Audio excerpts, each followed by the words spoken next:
You are listening to Lighthearted, the official podcast of the United States Lighthouse Society. My name is Jeremy D'Entremont. Welcome. My co-host today is Jeff Gales, Executive Director of the U.S. Lighthouse Society. Hey, Jeff. Hi, Jeremy. Thanks for having me on your program. You're very welcome. Nice to have you back again. It's been a while since we've done this.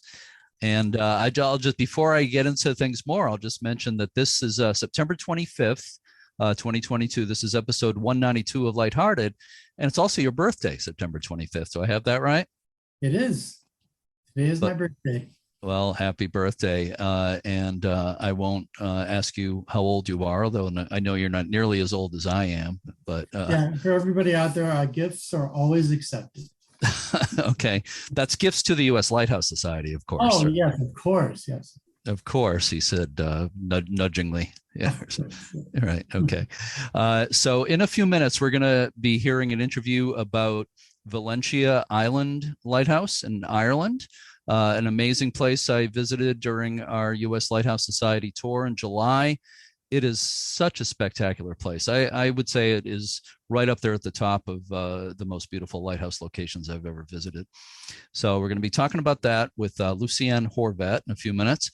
It's getting into late September, and the busy lighthouse season is kind of winding down at this point, certainly in the Northeast at least. Here in New Hampshire, I am, and throughout the Northeast, the lighthouses that are open to the public usually close by sometime in October. Usually Columbus Day is the most common closing time because the weather just gets too unpredictable after that. You don't know what the weather's going to do here in New England in the fall and winter. Is it the same story in the Northwest and Washington where you are, Jeff? Do the lighthouses start closing down or not? I know in the Great Lakes they close down. Where we are on the West Coast, a lot of them stay open year round. It really has to do with volunteer help. So if they can get the volunteers to work through the winter, then great. The weather-wise, we can do it, but sometimes it's tough. Yeah, I know that what we have here in Washington, it's hard getting volunteers just to keep open during the spring and summer. So yeah. But weather-wise, we could do it if we wanted to, but it's all based on volunteer help. Yeah, that's absolutely a big part of it too here, all over these days. It's hard to have enough help to keep the place open all year. So, Jeff, to shift gears here a little bit, as we usually do at this point in the podcast, I'm going to ask you if anything interesting has happened on this date in lighthouse history. Yes, something did interesting happen in recent history on September 25th, 2004. A replica of the Roanoke Marshes Lighthouse on the Outer Banks in North Carolina was dedicated and open to the public. The old 1877 lighthouse, the original, was lost in the 1950s during an attempt to move it on shore. And the town of Manteo had it reconstructed, and the replica is now filled with exhibits, a Fresnel lens, and other artifacts. The lens actually dates back to the 1880s. Mm-hmm. Yeah, I believe that lens was loaned by the Coast Guard to the group there. Right. Yeah, I know that there have been U.S. Lighthouse Society tours to the Outer Banks, and probably will be again in the future, right? Oh, yeah, for sure. That lighthouse. The Outer Banks and lighthouses, that's on everybody's bucket list. Absolutely. Yeah, no doubt about that. So let's talk about our featured interview today, which is with Lucian Horvat. We'll explain why that's not exactly an Irish name. That's discussed in the interview. But Lucian is the project manager for the Valentia Island Development Company in Ireland. One of the main projects he's been involved with has been the development of Valentia Island Lighthouse as a tourist attraction. And as I said, it's a spectacular place. I had the pleasure of visiting and meeting Lucian when I was there with the U.S. Lighthouse Society tour in July. Have you been there, Jeff? You've been to Ireland, right? No, I've never been to this particular lighthouse. Okay. I think the name of it's interesting. Valentia. You think it's more of a Spanish sounding name, but no, I've never been there, but I've always wanted to go. Yeah. We discussed the origin of the name too. It has nothing to do with Valencia, Spain. It comes from the Irish language. It's a little convoluted, but no relation to Valencia, Spain, but just an incredible place. So and we'll just mention maybe a little bit more about the U.S. Lighthouse Society tours. As I said, I was on the Ireland tour in July. There have been quite a few tours over the years, U.S. Lighthouse Society, to Ireland, England, Scotland, Wales, etc. Yeah. And I don't think there's anything scheduled for that part of the world next year, but I'm sure within a. So basically, what we just did was the ultimate Ireland tour. I mean, it was a long trip. It covered a lot of territory. The last tour I was on in Ireland was to the northern part of the country, to Northern Ireland, that focused on the northern area. So that was interesting too. Mm-hmm. But Ireland's a beautiful country, even, not just lighthouses, it's just beautiful. The people are beautiful, the culture, the music, everything is amazing. We saw on the Ultimate Ireland tour, we went from the southwest coast all the way around to Belfast and up to, all the way around to Dublin and up to Belfast and other places in Northern Ireland. So we saw most of the entire coast except for some of the northwest. So it was, so you had some overlap, but we definitely, it's definitely a place that people should go and visit, if not just for the lighthouses, for the culture, for the music, for the beautiful landscape, for the history, for the Guinness. And for the Guinness, yes. Yeah, I agree with all of the above. So let's tell our listeners a little bit more about Valentia Island Lighthouse and today's guest. If you could help me out, Jeff. Sure. Valentia Island is on the southwest coast of Ireland. It's in the southwest part of County Kerry. I always think that's great how they say County Kerry instead of Kerry County. Yep. Anyways, the island's name does not come from the Spanish city of Valencia. It comes from an Irish phrase meaning harbor mouth of the island. So Valentia Island, about 7 miles long by 2 miles wide, has a population of less than 700 and is connected to the mainland by a bridge. Yeah, the island's lighthouse began service in February 1841. It was built on the grounds of a 17th century fort at Cromwell Point. And actually, it is officially referred to as Cromwell Point Lighthouse. The stone tower stands 49 feet tall. The adjacent keeper's house is a concrete building constructed in 1910. Valentia Island's last lightkeeper, Henry Staniforth, and his family were the last residents of the station. They left when the lighthouse was automated in 1947. Right, and the house is now fully restored as a museum, and visitors can climb the lighthouse tower and get an amazing view of the Atlantic, a 360-degree view of the Atlantic Ocean. And the light itself remains active and is maintained by the Commissioners of Irish Lights. Yeah. And as I mentioned, Lucian Horvat is the project manager for the Valentia Island Development Company. I was very impressed by the beauty of the whole island, the job they've done with the exhibits at the light station. Just really did a beautiful job with everything. And as soon as I met Lucian, I actually got to ride in his car with him some of that day. I knew he'd be a great guest for the podcast, and I was right. So I think people really enjoy this. Let's listen to that conversation now.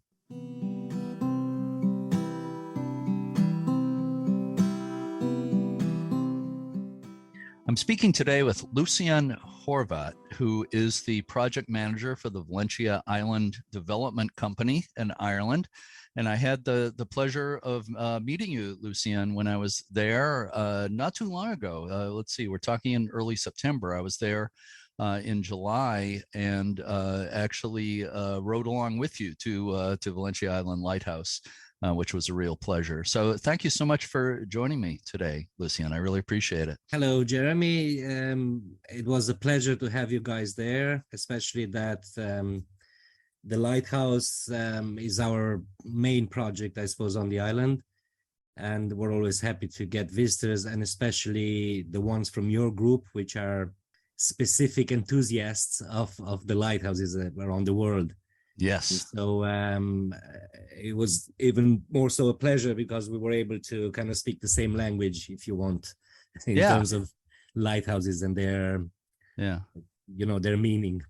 Absolutely. Yeah. And just to clarify, this podcast, of course, is for the U.S. Lighthouse Society. And that was a U.S. Lighthouse Society tour group that day. There were about 30 of us, and we traveled for about 24 days around the Irish coast and saw an amazing amount of beautiful places. And certainly Valentia Island was one of the most spectacular. I'd say it's one of the most spectacular lighthouse locations I've ever visited. I know people have been to thousands of lighthouses. I've only been to about 500, but it's as far as the setting, it's right up at the top of my list. So before we get into talking about the lighthouse and a little bit more about Valentia Island itself, maybe you could tell us a little bit about your personal background. Where are you from originally? How did you come to be the project manager for the Valentia Island Development Company? Well, I come from Romania, specifically from Transylvania. So we're surrounded by mountains. The sea is about, I'd say, it's about 700 kilometers away from where I live. Mm-hmm. I moved to Ireland. I have a degree in geography and tourism. I moved to Ireland in 2007 because Ireland is one of the leading countries in tourism in Europe, and why not in the world. I worked in hotel industry, and then I volunteered to help the Valentia Island Development Company with the signage at the lighthouse. So they had a little project to put in information boards around, at the lighthouse. So I've done a lot of research about the island, about the history, about the lighthouse, and I instantly fell in love with the place, the location, and especially the history is absolutely amazing on Valentia Island. It's packed with places to see and historically valuable kind of places as well. Yeah. And I've done that on volunteer basis. And then in 2019, I went to an interview and I was employed as the lighthouse manager. And then as things evolved, I became now the projects development manager for the island. The local, it's a local volunteer organization, non-profit. It's called Valentia Island Development Company. And we have more projects. We have the transatlantic cable station. We have projects in terms of energy and other developments, heritage and tourism. So this is just a brief history how I got to be there. Yeah, I'm sure there's a lot more to the story, but it's absolutely an amazing place. So we'll talk more about the cable transatlantic cable museum that you've opened now. I want to talk about that in a few minutes, which you were nice enough to open for our tour group. Wasn't quite open to the public yet, but you opened it for us, which was fantastic. But let's talk some more about the lighthouse first. The lighthouse is actually on the grounds of an old fort, right? And it has been known, I think maybe officially, at least in its early days, known as Cromwell Point Lighthouse. Could you explain a little bit about why that place is called Cromwell Point? So this is a little bit debatable here in terms of history. Yes, there is so as a timeline, I will start a bit earlier in time. As you noticed at the lighthouse, we have a standing stone. It's a single standing stone. Yes. They're quite common in Ireland, but they mark a very important place or commemorate an important place, person, or they act as landmarks, right? Mm-hmm. So as you've seen from the actual location of the lighthouse, it's the very entrance to Valentia Harbor. That standing stone is there to kind of signal or welcome ships, since very early days. We're talking about the Bronze Age. I don't know if there were kind of sailors back then, but it's there. So that's the earliest indication of the place. Okay. Then in the 17th century, as a strategic point from the military point of view, and as we know, Ireland was under the British Empire, Cromwell's army built a fort there in 1653. And you notice when you enter the premises, the outline earthen banks of the fort, and then the actual stone fort where the tower sits at the moment. And there were cannons on display and all that. In terms of and then continuing the timeline, the lighthouse was applied for in 1835 by the local Knight of Kerry, who was the landlord on the island. And there was a need, as aid to navigation as well. And 19th century was the golden era of the lighthouses, as we call it, because a lot of them were built around that time. Yeah. And the lighthouse was ready in 1941, and it's operating since 1841. There was a lightkeeper on the premises looking after the lighthouse until 1947, when the lighthouse was automated. Mm-hmm. And then in 1960s, 1963, electricity was introduced. It was even more kind of automated. It still functions today. The name of the place, back in, if we look at the names of places in Ireland, they would have been, back in the days, there would have been a lot of them anglicized, let's call it this way, right? So the Irish original name was kind of converted into an English name. So I don't know if it has to do with Cromwell, but the old name of the place is in Irish is Cromwell or something like that, right? I don't have a good pronunciation, which means sloped woods, right? So you could see the slope there and going up the hill, right? Okay. So Cromwell to Cromwell is very, very close. Yeah. And since the lighthouse was built, it was called officially Cromwell Point Lighthouse. The official name today is still the same, Cromwell Point Lighthouse. We call it Valentia Lighthouse because of the wider kind of implication. It's on Valentia Island. So I'd say the business name would be Valentia Island, but the official name is Cromwell Point Lighthouse. Okay. Yeah, that all makes sense. And by the way, talking about the anglicizing of Irish names, while I was in Ireland in July in Dublin, I saw a play called Translations. I don't know if you're familiar with that, but that's the subject of that play. Oh, okay. So yeah, it was all about the politics of the Anglicization of a lot of the names and so forth. So that's a subject that's pretty huge in itself. It is, and there's a lot. You can see a lot of things like that across Ireland. Yeah. And just to mention, you mentioned before that you visited 500 lighthouses, and other people from your group even more. Every lighthouse has its own character, right? And its own charm. There's something specific about each of them. Yeah. It may be the location, it may be the history related to it, it may be some extraordinary stories related to the lightkeepers, or even shipwrecks or something like that, things that happen in the area. And of course, Valentia Island Lighthouse, as you can see, it has a certain history to it. I mean, a certain kind of a different type of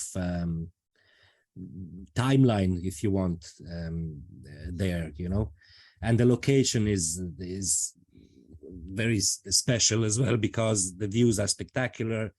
It's placed right out on the rocks. You get very close and personal with the ocean, because all you have to do is just reach out and you can put your hand in the water. Yeah. Other lighthouses would be at a different elevation, so look, I did like the fact that it's on the top of your list, so that says a lot, for a man that has seen over 500 of them. Yeah, no, I said while we were there that day, I said to some of the other people, and I'm sure they would verify this. They might remember that I said, this I think is the most spectacular location of a lighthouse I've ever seen. And I've seen some other spectacular ones for sure, but this is amazing. Yeah. For those who are watching the video version of this podcast, they can see the picture. I'm in front of some of it, but they can see the picture behind me that I think gives you an idea of just how spectacular it is. So just one more thing about the name Cromwell Point. I guess would partly be politics, sort of. Relating to the whole history of Ireland and England, why local people might prefer to use the name Valentia Lighthouse rather than Cromwell. Is that correct? Or? It's not as much, to be honest. I think that type of I wouldn't call them politics. I would call them maybe bad memories, I suppose. Yes. So I think they're slowly fading away. I mean, history is history. We have to leave it behind. There's nothing we can do to change that. Right. everything happened for a reason. People on Valentia, they just call it the lighthouse, I suppose. It was always known as Cromwell Point Lighthouse officially. It's, you see, the Cromwell Point Lighthouse as a name, it doesn't really have much significance for locals or for, so right. You know, it's not a big subject, to be honest with you. Yeah, people like to come down and relax. If there is, you would have some people, of course, and I've met a lot of visitors during the years. This is my 4th year there, so. But look, it's just part of the history, and this is it. Like, there's nothing we can do. Yeah. Yeah, talking about the people relaxing there, I was remembering when our group was there, there was a woman, not part of our group, but a woman who seemed to be by herself, who had went way out on the rocks. Do you remember that at all? She was sitting at the end of a point of rocks, which kind of scared us a little bit. It looked kind of precarious, but she did okay. But I certainly wouldn't have walked out there. But you must get people going all over the place on the rocks. You would have more adventurous kind of people going and doing that as well. But I mean, to be honest, you know, when we were children and you see something like that, it's kind of inviting, you know, for your. Yeah. So, you know, maybe some people have the same mindset, even if they're a bit older or mid-age or whatever, and they just take advantage, just go out on the rocks, go out and check things out, curiosity, you know. And the place has everything. I mean, you've seen the rocks are there, the geological formation, very clear. The sea is there. Everything is just very, very, you get very, very, very close to nature and to everything that it has to offer, you know? Yeah, this is very true. So it was pretty crowded the day we were there. There were a lot of people. Do you have numbers? And as well, 2-part question. Is this the site and the lighthouse open all year? And part 2, do you have an idea of how many people you get there? Yeah, so we are not open all year. Mm-hmm. We are trying to extend the season though, okay, because of the location, and because the lighthouse is so, the site is so close to the elements, we can't keep it open when it's very stormy or very windy, or, you know, you've probably noticed big rocks and boulders that are thrown in by the sea. So one thing, from health and safety reasons, we wouldn't be able to keep it open all year round. Second thing, we don't really have much visitors during the winter, so we would only have odd groups asking about the lighthouse. We can accommodate that, like, you know. Yeah. And it doesn't pay off. And then we're also struggling because the lighthouse is not self-sufficient, so we work with local partnerships, and we get staff that are on social welfare schemes, you know, to put in their work experience or hours or community work and stuff like that. It is working, you know. Now, in terms of numbers, to become self-sufficient, we would probably need over, I'd say, 30 to 35,000 visitors a year. When I started about 4 years ago, we were on an upwards trend. So when we first opened the lighthouse for the public in 2013, we had very little numbers, like 2,000, 3,000, 6,000.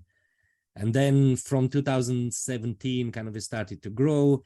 And when I started, we had about, so in 2019, we had about 16,000. And before COVID in 2019, we were very close to 20,000. So we're kind of getting there. Yeah. Now this year, unfortunately, it looked busy, but we didn't have as many people because, I don't know, of the worldwide crisis that's happening at the moment. So we are a little bit, I'd say, about 35% down compared to even last year and compared to 2019. So in terms of visitor numbers, and you've seen one of the problems we have is the adventurous road leading down to the lighthouse, right? Yes, that's a nice way to put it. It's a bit, you know, but it's part of the adventure. So we will try to, I mean, we have, you know, we're working with local authorities and we're trying to improve the infrastructure and all that. But I mean, we have the nice infrastructure around the lighthouse. We have the huge car park there, and it's kind of very, very wide, and the site is big, and, you know, people can relax and enjoy. So Yeah. yeah. Yeah, yeah. Since you brought up the subject, I thought maybe we talk just a little bit more about the road, the access situation there. I remember when we were leaving, we had a minibus for our group, but not everybody could fit on the minibus. So a few of us rode with you. So I was riding with you, but the minibus was still down below trying to come up the road from the lighthouse. I'm sure you're smiling. You remember what I'm talking about. I do, yeah. I think a couple, a guy driving, I think there were tourists from somewhere, who you asked them to wait for the minibus to come up because there wasn't room for them to pass on the road, right? But they went right down, so they blocked the way, and that ate up a lot of time to figure out how to deal with that. Yeah, so it is a limited road. It's a rough road. Are there any plans for improving access there? What's happening with that? Well, we had minor improvements this year, so some of the laybys were extended. You know, it's a very slow process. It's just the, you know, the local authorities, the county plan. There's other places around around County Kerry that, you know. So look, it's work in progress. We'll see. We need to show numbers first. We need to monitor. We need to get, I suppose, a lot of data to demonstrate that it would be feasible to improve that road. But you see, on the other side, I mean, yes, we are restricted in terms of buses coming down and big tours and things like that. Mm-hmm. We would be delighted to host them. But maybe, you see, the fact that the road is a little bit adventurous and it's more suitable for small cars and families and you know, couples, or it's just part of the experience, you know. I think it all adds up, because once you get past that road, then a whole beauty is unveiling in front of you, and Yes. you can enjoy that, you know. So yeah, the view. So you're not looking forward to go back up the road, you know. So. Yeah, right. The view behind me, it was taken from the upper road there, which is a great view. I think it might have been taken while we were sitting there waiting for that situation to be sorted out with the driver going down. Yeah, I saw you with the camera. Yeah. Yeah, it took advantage and took a bunch of pictures at that time. So let's talk more about the experience of visitors there. What is there for people to experience? One, is the lighthouse open for climbing, and two, what's there as far as exhibits go? So we recently we received a grant, okay, from Fort Island, which is the Irish Tourism Authority. It was European money, and we developed the interpretation at the lighthouse. So it was about 120,000 euro investment.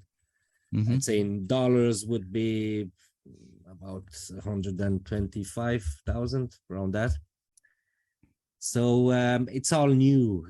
We, like, before this happened, we had to develop a brief and have a vision of how to make the best out of what the site has to offer, you know, and how to create a story that kind of links and kind of is continued from the moment you enter the gate. And we talked about this earlier. There's a lot of history. We're telling bits, because you see, one thing is that you cannot overlap the experiences in a wider area. So if you have a museum that is talking about one thing, then another visitor attraction shouldn't be developing on that idea, you know. Mm-hmm. But what we do, we have bits of information about the whole area, and then we can tell people, if you want to know more about this particular subject, you can go and visit that, or you can go and visit that. Mm-hmm. So as you enter, we have bits of information about the early Christianity and the Skellig Michael and what happened in the first centuries on the island. We of course, have information about the Cromwellian fort that was built there in the 17th century. People can see then the earthen banks and the defense line, so they can understand why they're there. We also have information about the standing stone and their purpose, and how old they are. So that's the first part, from the gate until you reach the dwelling house. We also have a viewpoint. We have a telescope. People can look out if it's nice and clear, if it's clear weather. Mm-hmm. We have a panel there just to explain what people can see, Begginish Island, which is the island behind you there. They can look up to the slate quarry, Valentia slate, very famous, used in Westminster Palace and in England, and Opera House in Paris. We have those tetrapod footprints, so we have explanation about them, 365 million years old fossilite footprints. So all this information is available to people, so they know where they are and what was the timeline and why is the place like it is and what the place bears with it, Yeah. And then they head on to the next stage, which is the dwelling house. So that's all about the lightkeepers and the families. And you've seen the house, we've done it like somebody still lives there, the lightkeeper. We have those eggs and breakfast on the table downstairs. Mm-hmm. The furniture is done kind of 19th century style. We've redone the lightkeeper's bedroom upstairs, the children's bedroom. But we have new things and modern things as well. We have those digital frames with lightkeepers, videos with former lightkeepers and interviews where they tell really true and interesting story about their service. Yes. We also have that animated lightkeeper that is kind of connecting the dwelling house with the tower, right? There's a story there connecting. And other things like in the lightkeeper workshop upstairs, we have one of the Marconi radios that were used to communicate, in the lighthouse, the Irish Lights. A little bit about the Carnegie Library, what they were doing in their downtime, reading books, how they were sharing those books between different lighthouses, and they had that box and they were exchanging books. We have a little Morse code where people can practice because of the history of Valentia with the transatlantic cable. So moving on then towards the tower, then you enter the actual stone part of the fort, which is very well preserved, as you've seen. And we still have that powder room, which is different structure to the left, where you kind of mind your head when you go in there. It's a vaulted room. So we've done a little bit of interpretation there about, the cannon and the military kind of side of it. And then on the right-hand side, we have that old generator room, the engine room that was serving the lighthouse, And we've added the eco kind of interpretation to it, just to raise awareness about our seas and the importance of the seas and the wildlife and the plants and everything to our planet. So I think it's important to have that everywhere you go, just to keep reminding people how important it is to keep our planet clean, for our future. So then you just go towards the tower. You can go up the stairs. There are 42 granite steps up the balcony. On the entrance, we have that second part of the lightkeeper avatar on the screen telling a story, and he's a bit jolly and kind of joking and not joking, and people love that as well. And then, of course, the cherry on top is the balcony, where you have just those breathtaking views of everything from the balcony.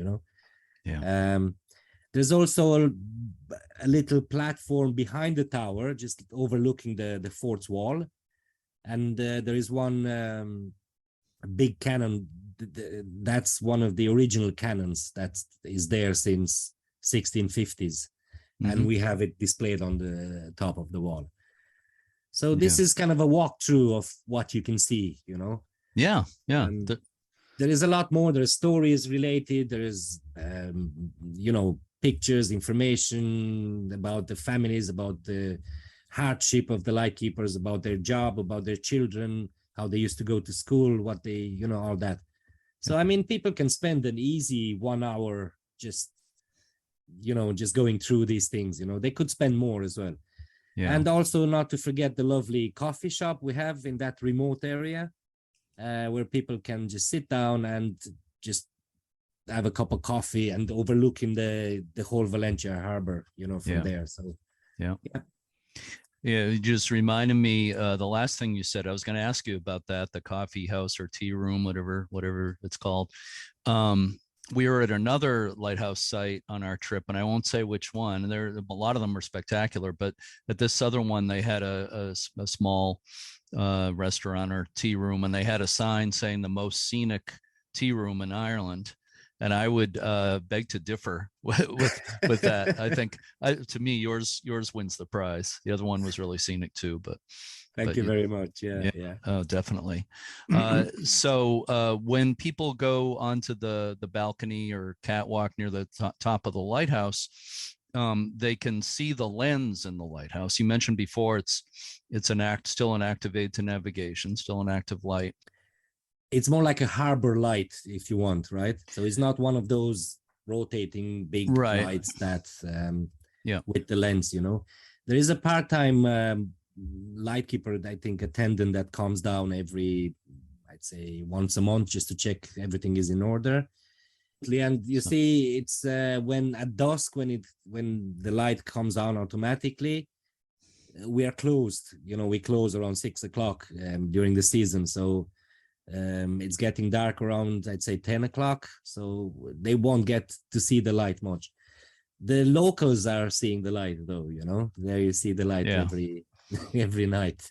Yeah, so, I imagine you've gotten to be there at sunset and after dark at times, which has to be a treat. Oh, right? It is. Yeah, we had actually 2 years ago. We had an event there with the Irish National Opera. Okay. And they launched an opera called The Lighthouse. So they chose a few venues, lighthouses on the coast of Ireland, where they did this as a premiere. Okay.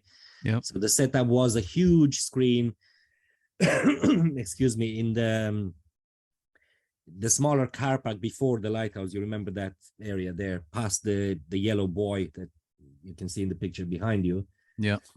And we set up chairs there, and there was a huge screen, and it was done during the night around 10:30 at night, you know, so it was pitch dark. It was only the light from the tower of the lighthouse and the projection on the screen. So I can tell you, it was absolutely fabulous. And they were very lucky because we got a very clear night as well. And I don't know if you know, but southwest, the southwest tip of Ivra Peninsula, where we are located, is in the gold tier dark skies reserve. It has that gold tier dark skies, right? Dark skies, I don't know if you're familiar, means that you can actually see the galaxies clear because there's no light pollution from towns or cities. Or so that particular night with the Irish National Opera had it all. You know, you could see the clear open sky, you know, the pulsating light from the lighthouse and the projection with the opera, you know, on the screen. So it was absolutely fabulous. Yeah. So yeah, nights or evenings when it's dark, it does have a specific kind of charm, you know, and then you realize where you are, you know, and it's dark and you're there, and kind of gives you the feeling on how the lightkeepers stay there every night, you know, and the families with them, you know, later on when the house was built. Yeah. So yeah, it's special, you know, it's different. Yeah. I always feel it's really special being at a lighthouse after dark. You mentioned the opera, The Lighthouse. Isn't that based on the story of the lighthouse in Scotland where the three keepers disappeared mysteriously? Is that what that's based on? I think it had that theme, yeah. Yeah. And they were trying to figure out what happened. Yeah.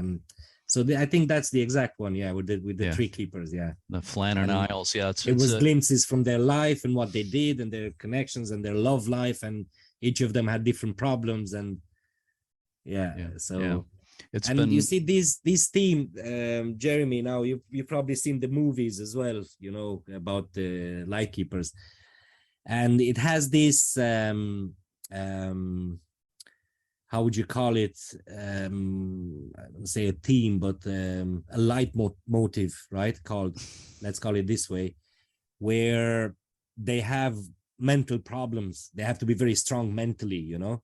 mm-hmm.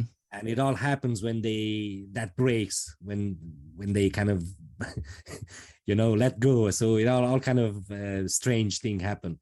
And if you think back, like, I mean, you've probably seen pictures of, and I'm sure you have in US, these very remote on little islands, lighthouses, you know. We have Fastnet, which is the most popular in Ireland. But I mean, to be there during the night, during a storm, or during, I don't know, a storm that lasts a week, you know, and not being able to go back when you were supposed to go, and your term kind of goes from a week to 2 or 3 weeks, then you have to be stationed because of the elements.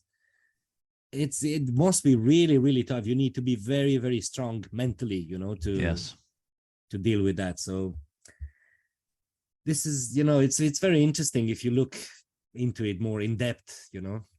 Yeah. And we do have those interviews at the lighthouse upstairs with former lightkeepers that tell their stories. They actually lived it, you know. Yes. So, and it's a bit funny to see them talking about those times so detached and so kind of, they kind of look like they actually miss those times, you know, to some extent. Like I think they do, you know, even though it was difficult and dangerous, most of them found a lot to love about it as well. So most of them. Yeah. I think it was part of them. It became a part of them. You know, it became part of normal, you know. That's an excellent way to put it. And I did want to mention that you talked about all the displays and everything, and it's all so well done. The signage is attractive and clear and concise, and the video interviews and everything. I was very impressed. So you know, you guys have done a great job there. Yeah, we did our best to, like I said, you know, to make the most out of those money that came in, you know.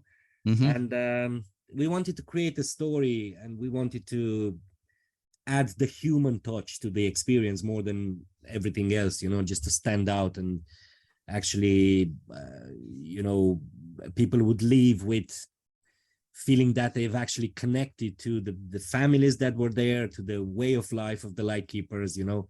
And we have those evocative pictures as well, old pictures on the walls showing them how they were climbing a rope, or do you know what I mean, just to give the people that so look, it was you know, we did a brief before, just our vision about that, and then we tweaked bits and pieces, and we worked with the company that implemented that, by the way, Mirador Media they're called, and they were fantastic, because we would always have these brainstorms. So nothing was set in stone, you know, when we started interpreting. So we kind of modified and tweaked bits and pieces. So we got to this end result, like, you know.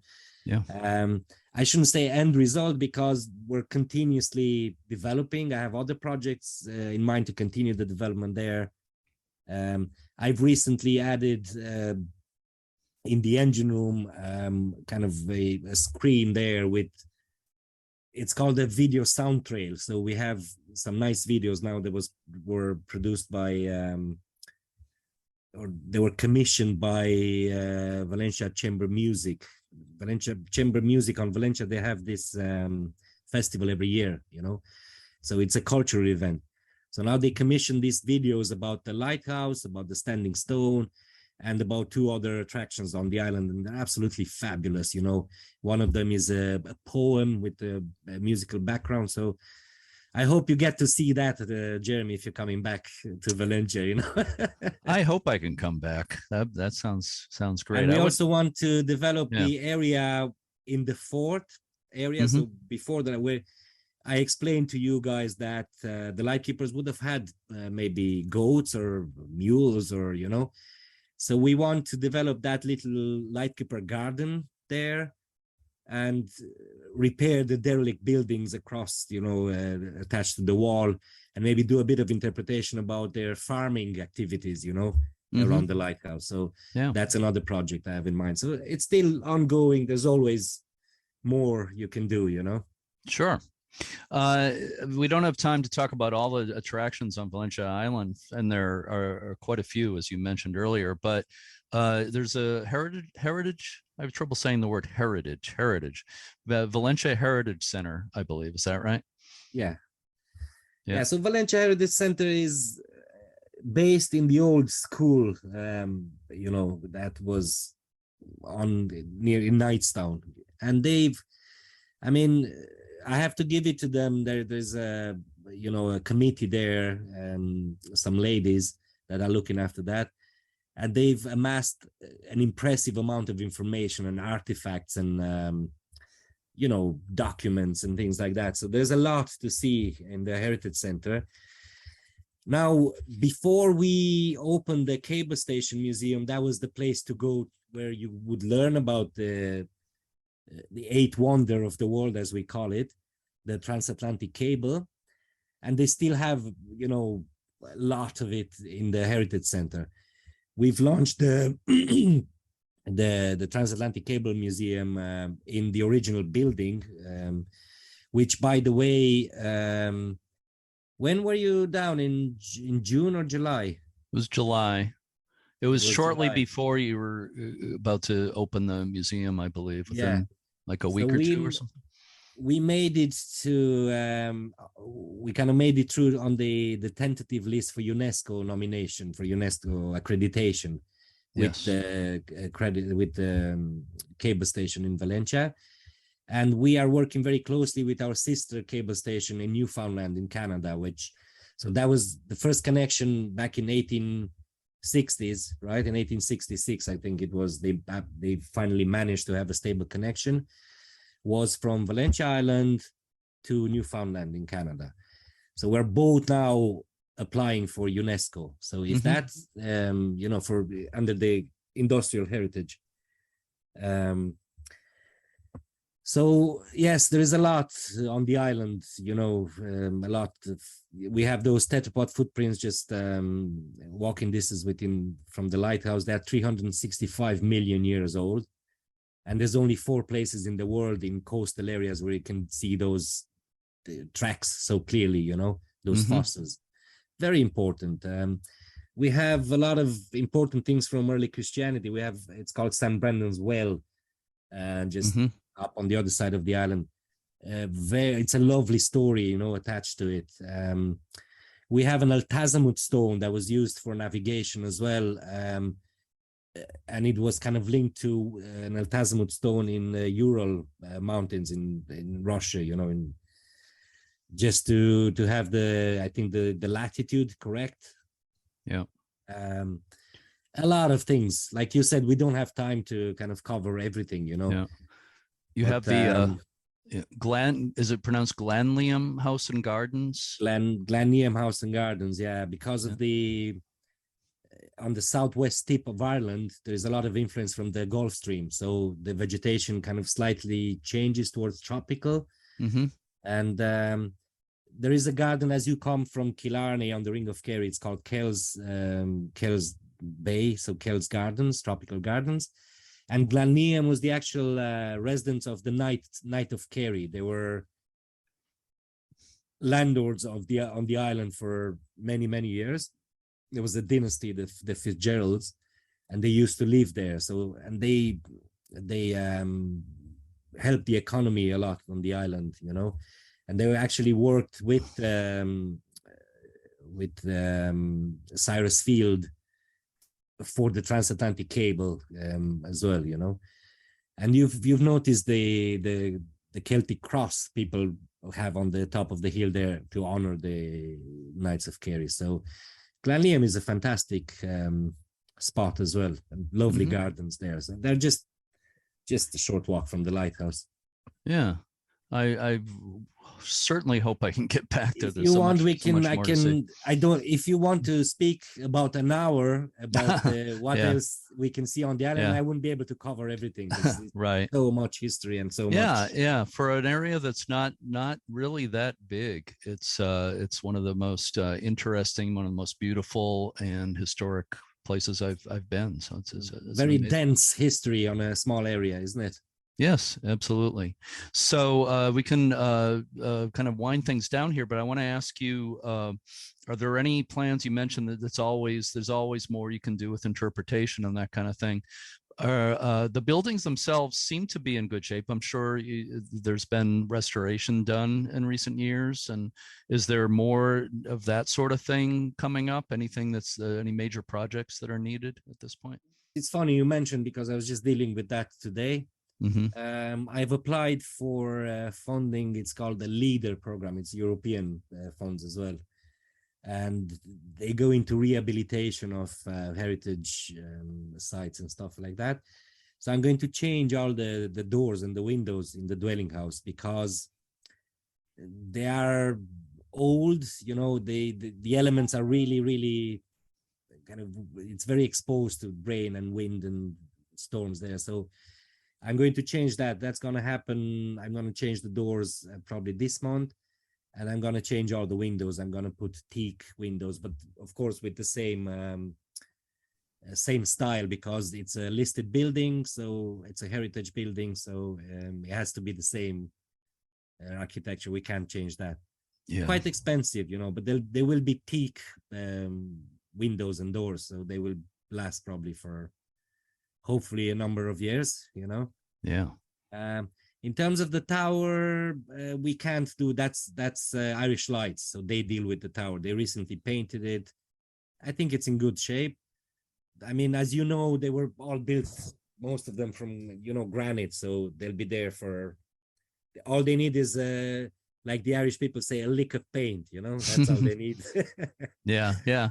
Okay, I wasn't sure how that separation. I know in this country, in the U.S., a lot of lighthouses are still, you know, activates navigation, and the Coast Guard still takes care of the lights, and in some cases they stay in control of the lantern room, the, you know, the where the light is situated, but the towers themselves are generally cared for by other organizations. Oh, but okay. in your case, the Commissioners of Irish Light still cares for the light, the entire They lighthouse do that, tower. yes, yeah. Yeah. And there are very funny stories. We are working with Irish Lights, and we are part of a group called the Great Lighthouses of Ireland. Okay. Yep. And you've seen our sister lighthouses, Hook. I think you visited one of them. We did. We visited Luke a few. Head, I don't know. Yes, we did go there too. Yeah. So there are you see, we are working with Irish Lights through this project. They have the Great Lighthouses of Ireland to access the archives. But when it comes to people doing maintenance for the lighthouse and painters and things like that, and if you access reports and the principal keepers would complain about the painters that they weren't doing anything all day and all that, you see, these stories, we need to bring them up and have them documented and show them to people, because they're very funny, you know, and some of them are very, you know, they tell you about how disciplined they were and how they wanted everything to be spick and span, you know, and everything to be white and everything to be clean, and you know, it was like a military organization, if you want, right? Yep. So it's very interesting. Yes, you see, the Commissioners of Irish Lights, they still look after all the towers, and as we are leasing from them, then we look after the other part, and it's part of the agreement you know, with them. Okay. Yeah. Well, thanks for clarifying that for me. So I have one final question for you. Okay. I feel like we could talk for hours. There's a lot to talk about with the lighthouse and with the island, but I have one final question for you for bonus points. Okay. What have you personally enjoyed most about your association? I'll say with both the lighthouse and Valentia Island in general. What have been the most enjoyable parts for you? If I have to pinpoint exactly, the most enjoyable part was when we had to implement the lighthouse project, and from an initial meeting where we sat down with the lighthouse committee, which part of them are just locals, volunteers, you know. Actually, all of them are volunteers, but part of them are not even part of the Valentia Island Development Company. They're just volunteers in the Lighthouse Committee. So when we walked the premises and we just looked at it and we sat down and we started to get the pen and a piece of paper and say, okay, well, what can we do at the gate? What can we do on the road? What can we do there? What can we do there, there, there? So we put together a brief, you know, and we had in our mind kind of an image of how the lighthouse would look after we do this interpretation project, you know. And then from that to seeing it actually happen and to see it done and launched it, I think that was very, very rewarding, you know. Yeah, it was actually really, really rewarding, and you could actually see your vision came to life and all that. And what's also, I'd say, the most rewarding is when you see people leaving the premises with a smile on their face, and you ask them, how did you find it? And they all say, oh, it was fabulous, it was fantastic. So that's really, really, I think, the most enjoyable thing that I found for myself, you know, so far. Yeah. On the island, yeah. I completely understand. And I think you saw a lot of smiles on the faces of the group I was with, the U.S. Lighthouse Society tour. Absolutely, yeah. And people I was were delighted to see that, yeah. Yeah, people loved it. And again, I got a badge from you guys as well. I still have it here.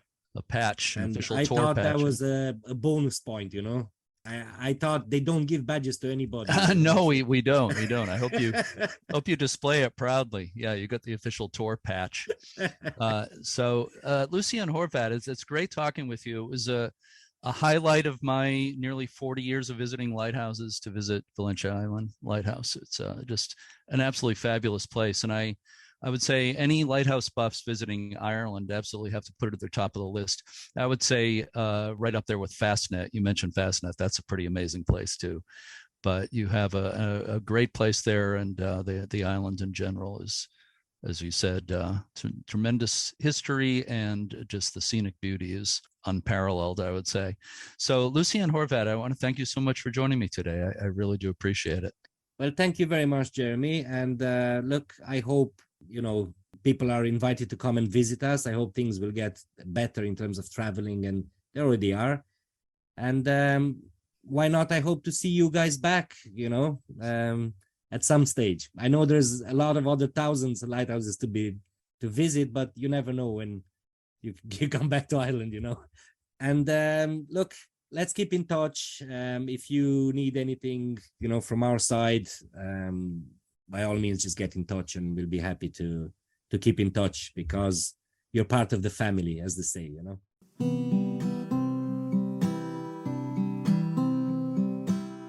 You can read more about the Valentia Island Lighthouse at valencialighthouse.ie. That's VALENTIA lighthouse.ie. You can book your tours in advance through their website as well. Yeah. So speaking of Ireland, Jeff, do you have an appropriate quote for this episode, perhaps? Well, interestingly enough, I have one right here. Really? Here's the quote. As you ramble through life, whatever be your goal, keep your eye upon the donut and not upon the hole. Very. I think that's what goes under the heading of an old Irish saying. Something, but I don't know how old. I don't know how old the term donut goes, but anyway, it's a good one. So, as always, to our regular listeners and our new ones, thank you so much for listening, and keep a good light.